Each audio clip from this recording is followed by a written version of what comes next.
नमस्कार, TPV news में आपका स्वागत है। मैं हूं अखिल जांगिड़। चलिए रुक करते खबरों की तरफ। राजनगर थाना पुलिस ने 100 फीट रोड इलाके में नकली किन्नर बनकर बधाइयां मांगने के आरोप में मध्य प्रदेश निवासी एक युवक को गिरफ्तार किया है। जानकारी के अनुसार पारसमणि गाजर राजसमंद की रहने वाली एक किन्नर ने राजनगर पुलिस को सूचना देकर 100 फीट रोड पर बुलवाए और महिला के कपड़े पहनकर बधाइयां मांगते हुए एक युवक को पकड़कर पुलिस को सौंप दिया। पारसमणि ने बताया कि उसे पूर्व में भी शहर में नकली किन्नर के होने और बाजार से बधाइयां वसूलने की शिकायतें मिल रही थी। पुलिस ने इस युवक को शांति भंग के आरोप में गिरफ्तार कर लिया है।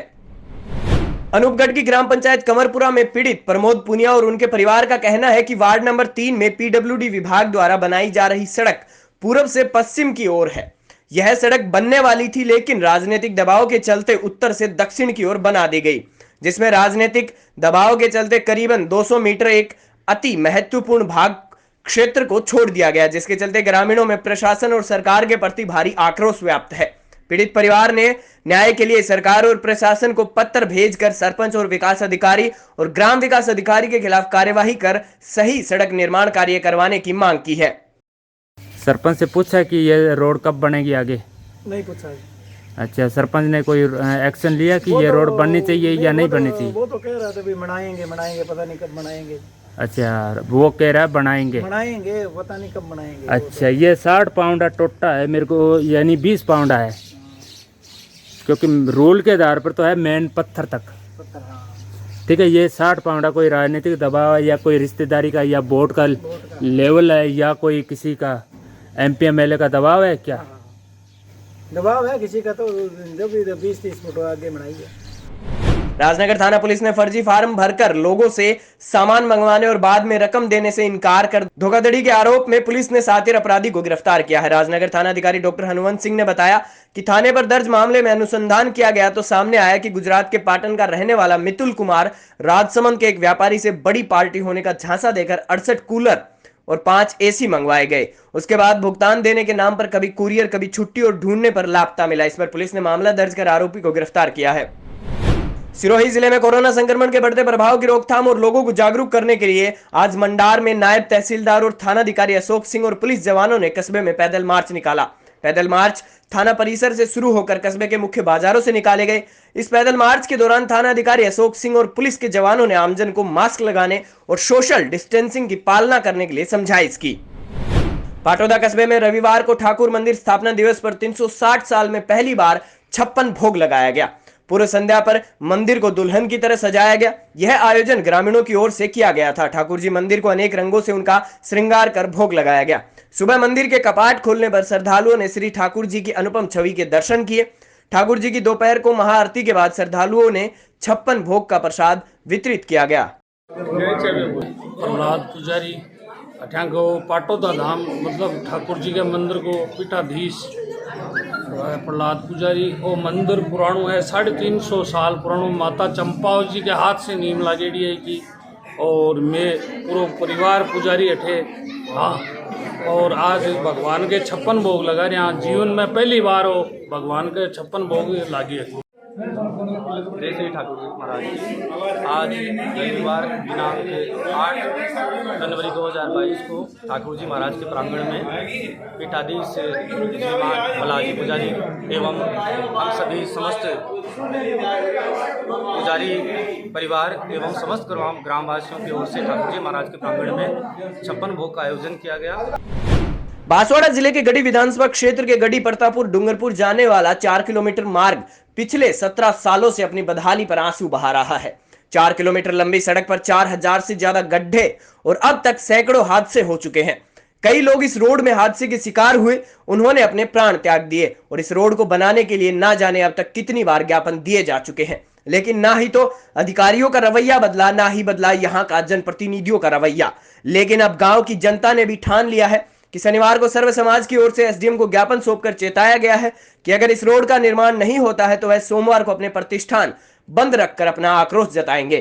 समस्या अपने गढ़ी से प्रतापपुर तक ही नहीं है, लगभग ये वजवाना से लेके अगरपुरा तक यही समस्या है। और इस समस्या की वजह से लोगों को यहाँ आने जाने में काफ़ी असुविधाओं का सामना करना पड़ता है। और ये इस साल की समस्या नहीं है, पिछले 10-15 वर्षों से यही समस्या चली आ रही है।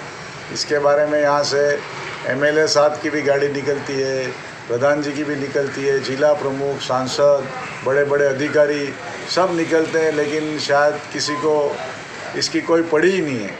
अगर एमएलए चाहे तो अपने एमएलए फंड से भी कुछ रिपेयरिंग करवा सकता है, सांसद भी करवा सकते हैं, पीडब्ल्यूडी के बड़े बड़े अधिकारी भी करवा सकते हैं, लेकिन शायद गढ़ी प्रतापपुर की जनता की किसी को कोई चिंता नहीं है। सबको अपना अपना काम करना है, पैसा कमाना है। वाकई में मुझे जहाँ तक ध्यान है, इस सड़क के ऐसी मतलब जो स्थिति बनी हुई लगभग 17 वर्ष से अधिक का समय हो चुका है। और यहाँ पे मतलब बारिश के मौसम में इतनी भयावह स्थिति बनी हुई रहती है। एक तो बड़े बड़े गड्ढे, उसमें पानी भरा हुआ, कई लोग गिरते हैं, कई लोगों को चोटें आती हैं और यहाँ तक कि कई लोगों की यहाँ पर मृत्यु हो चुकी है। और ऐसा लगता नहीं है कि जब हम इस रोड को बारिश के समय में जब देखते हैं तो ऐसा नहीं लगता है कि हम 21वीं सदी में जी रहे हैं। ये ऐसा लगता है कि जैसे कहीं प्राचीन काल का भारत चल रहा है, कि मतलब इतने बड़े बड़े गड्ढे हैं। और जहाँ पे पूरे देश में हर सरकार का, चाहे कोई राज्य सरकार हो या केंद्र सरकार हो, हर किसी का मुद्दा जो है वो विकास का है। और आज विकास के क्षेत्र में हमारा जो क्षेत्र है गढ़ी प्रतापपुर पूरी तरीके से पिछड़ता जा रहा है। यहाँ पे मुख्य रूप से हम देखें तो गढ़ी विधानसभा कहें या फिर गढ़ी ब्लॉक कहें या फिर गढ़ी पंचायत समिति कहें, इसका सबसे बड़ा जो मार्केट है वो है हमारा गढ़ी प्रतापपुर का मार्केट। और आज ये कंडीशन बनी हुई है कि यहाँ पे व्यापारी वर्ग को सबसे ज़्यादा नुकसान हो रहा है रोड के कारण। उदयपुर जिले के झाड़ोल उपखंड क्षेत्र में स्वच्छ भारत अभियान के तहत 1 जनवरी से 15 जनवरी तक एचजी इंफ्रा लिमिटेड द्वारा स्वच्छता पखवाड़ा अभियान चलाकर स्वच्छता अभियान के तहत क्षेत्र में साफ सफाई की जा रही है। एचजी इंफ्रा लिमिटेड द्वारा लोगों को स्वच्छ भारत मिशन के तहत साफ सफाई कर जागरूक किया गया। इंफ्रा लिमिटेड द्वारा पखवाड़े के तहत क्षेत्र के बस स्टैंड, सती चौराहा सहित विभिन्न मार्गों पर साफ सफाई अभियान चलाकर लोगों को जागरूक किया गया। बांसवाड़ा सदर थाना पुलिस के सीआई रमेश आज सुबह कोटा से बांसवाड़ा आ रहे थे। इस दौरान उनकी कार अनियंत्रित होकर पलटी मार गई और कार में सवार सदर थाने के सीआई रमेश की इलाज के दौरान मृत्यु हो गई। हादसा चित्तौड़ कोटा के खेतपुरा गांव में हुआ था। आपको बता दें कि 1.5 माह पहले ही सदर थाने में सीआई रमेश ने जिम्मा संभाला और आज एक हादसे में उनकी दर्दनाक मौत हो गई, जिससे पूरे पुलिस महकमे में शोक की लहर है। ग्राम पंचायत सालमगढ़ के सहकारी समिति लैब्स में केंद्र सरकार द्वारा चलाई जा रही महत्वपूर्ण प्रधानमंत्री गरीब कल्याण अन्न योजना के अंतर्गत गरीबों को अन्न वितरित किया गया। गरीबों को दिए जाने वाला मुफ्त गेहूं का वितरण सरपंच प्रतिनिधि प्रकाश मीणा, ओबीसी मोर्चा भारतीय जनता पार्टी के जिला मंत्री अशोक चौधरी, लैंप संचालक कालू सिंह और ग्रामीणों की उपस्थिति में किया गया। इस योजना के तहत सहकारी समिति में इस योजना के अंतर्गत गरीबों को मुफ्त में गेहूं वितरण किया जा रहा है। ग्राम पंचायत सालमगढ़ के सहकारी समिति में आज केंद्र सरकार की गरीब कल्याण अन्न योजना के तहत आज ग्रामीणों को मिलने वाले अनाज को आज ग्राम पंचायत और वह लैंप्स के कार्मिकों द्वारा बांटा गया। शारदा बाल निकेतन उच्च माध्यमिक विद्यालय नागौर में विद्या भारती द्वारा संगीत विषय की प्रांतीय कार्यशाला का आयोजन किया गया। संगीत प्रमुख मेघराज राव ने बताया कि इस कार्यशाला में 6 शब्दों के माध्यम से नई राष्ट्रीय शिक्षा नीति 2020 के अंतर्गत संगीत का उपयोग विद्या मंदिरों में कैसे किया जा सकता है और संगीत विषय की क्रियान्वित अच्छी प्रकार से हो, इस पर चिंतन मंथन हुआ। इस कार्यशाला में क्षेत्रीय संगीत प्रमुख रमेश चंद्र शर्मा, सह क्षेत्र संगीत प्रमुख गोपाल पारिक, विद्या भारती के प्रांत सचिव महेंद्र कुमार दवे ने प्रांत भर के 10 जिलों से आए हुए जिला संगीत प्रमुखों का मार्गदर्शन किया। बुलेटिन में फिलहाल इतना ही। आप देखते रहिए टीपीवी न्यूज।